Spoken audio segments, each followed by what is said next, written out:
had this experience with my then girlfriend, Samantha. Samantha lived in a neighboring county and didn't drive, so we rarely saw each other during the school week for any extended period of time, especially alone. We agreed to skip school on Monday to spend time together. Being that it was a Monday, I knew my father and stepmother would be at work, so we'd have the house to ourselves to play video games and just curl up on the couch to watch TV together with no distractions. The house I lived in was located in a suburban-style neighborhood, surrounded by rural countryside and woods. It was a 2-story home with 3 beds upstairs and 1 downstairs, and the entire kitchen area was covered in wood flooring. More on that later. The house also had a security system with sensors on all entry doors and a motion sensor pointed down toward the end of the main hallway beyond the foyer that led out into the kitchen. Samantha and I were upstairs looking through my brother's extensive baseball card collection and playing silly games like Never Have I Ever, when we both heard someone walking around downstairs. Samantha heard it first, then I paused and I heard it too. We both froze. Samantha asked, "Could one of your parents be home?" We sat in complete silence in my room, listening through the open bedroom door. We could hear footsteps in the kitchen, back and forth along the hardwood floor, and the sound of a paper bag ruffling, like the ones used at some grocery stores. The footsteps would progress slowly for several seconds, then stop. A paper bag would ruffle, then proceed for several more seconds, and the pantry door could be heard opening with its all-too-familiar squeak that was unmistakable to me, having lived there. Samantha whispered, "Are they putting groceries away?"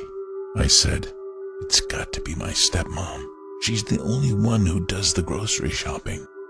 My stepmom was far less forgiving than my dad, and being that I was skipping school with a girl in my room alone, I knew I'd be in deep shit if we got caught. Immediately, I told Samantha we needed to crawl out of my bedroom window onto the roof and hide until she left. We sat on the roof facing the street, waiting for nearly 45 minutes, just watching the driveway for my stepmom to leave, but she never did. And Samantha was getting impatient, as it was unbearably hot on the black shingled roof. Finally, I told her to stay put on the roof and keep a lookout a bit longer while I went back inside to confront my stepmom. I told Samantha I'll just tell her I was sick this morning and decided to stay home from school. I had no idea how I would get Samantha out of there, but keep in mind, I wasn't prepared for this, to say the least. As I walked into the kitchen, I called out to my stepmom, but no one replied.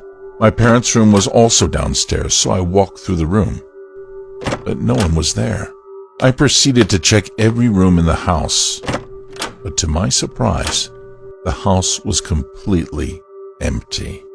I even checked the garage, but it was empty. All of the entry doors were closed and locked, and that's when the realization hit me. All of the entry doors beep when they open, including the door leading out to the garage. And neither Samantha nor I heard any doors open, including the garage door, which could be easily heard from my bedroom, as it was directly below. Lastly, I opened the pantry, hoping to cast doubt on this revelation, but I couldn't find a single new item that wasn't in there the night before.